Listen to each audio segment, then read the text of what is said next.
Good morning. You would think after the walls of Jericho came down, the plagues in Egypt, God has delivered them, what the Israelites would behave. No. We see throughout the book of Judges how the Israelites continue to disobey God, but God still worked out his salvation and he was their deliverer. And today we are in 2 Samuel looking at the promise for an everlasting kingdom. Shall we read? The Lord's covenant promise to David.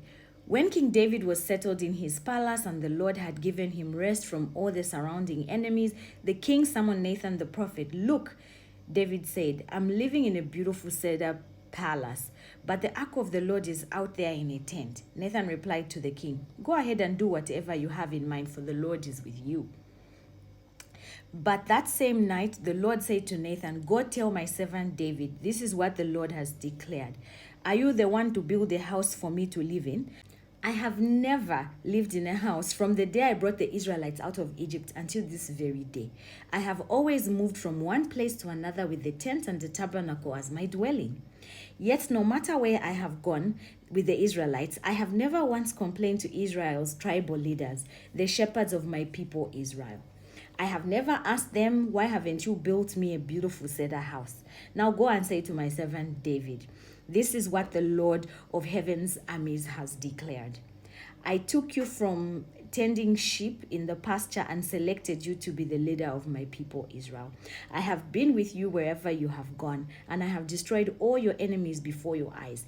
Now I will make your name as famous as anyone who has ever lived on the earth. And I will provide a homeland for my people Israel, planting them in a secure place where they will never be disturbed. Evil nations won't oppress them as they've done in the past, starting from the time I appointed judges to rule my people Israel, and I will give you rest from all your enemies. Furthermore, the Lord declares that he will make a house for you, a dynasty of kings. For when you die and are buried with your ancestors, I will raise up one of your descendants, one of your offspring, and I will make his kingdom strong. He is the one who will build a house, a temple for my name, and I will secure his royal throne forever. I will be his father and he will be my son. If he sins, I will correct and discipline him with the rod like a father would do.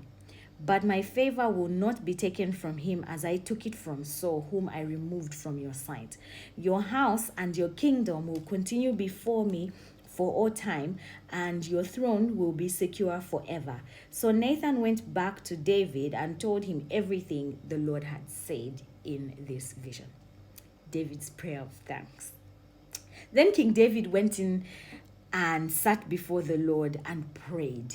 Who am I, O sovereign Lord, and what is my family that you have brought me this far?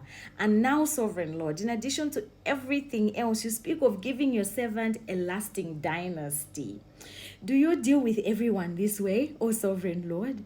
What more can I say to you? You know what your servant is really like, sovereign Lord. Because of your promise and according to your will, you have done all these great things and have made them known to your servant. How great you are, O sovereign Lord. There is no one like you. We have never seen or heard of another God like you. What other nation on earth is like your people Israel? What other nation or God have you redeemed from slavery to be your own people? You made a great name for yourself, and when you redeemed your people from Egypt, you performed awesome miracles and drove out the nations and gods that stood in their way. You made Israel your own people forever, and you, O God, became their God. And now, O Lord God, I am your servant. Do as you have promised concerning my family. Confirm it as a promise that will last forever, and may your name be honored forever, so that everyone will say, the Lord of heaven's armies is God over Israel. And may the house of your servant David continue before you forever. O Lord of heaven's armies, God of Israel, I have been bold enough to pray this prayer to you because you have revealed all this to your servant, saying, I will build a house for you, a dynasty of kings. For you are God, O sovereign Lord. Your words are truth, and you have promised these good things to your servant. And now may it please you to bless the house of your servant that it may continue forever before you. You have spoken, and when you grant a blessing to your servant, O sovereign Lord, it is an eternal blessing.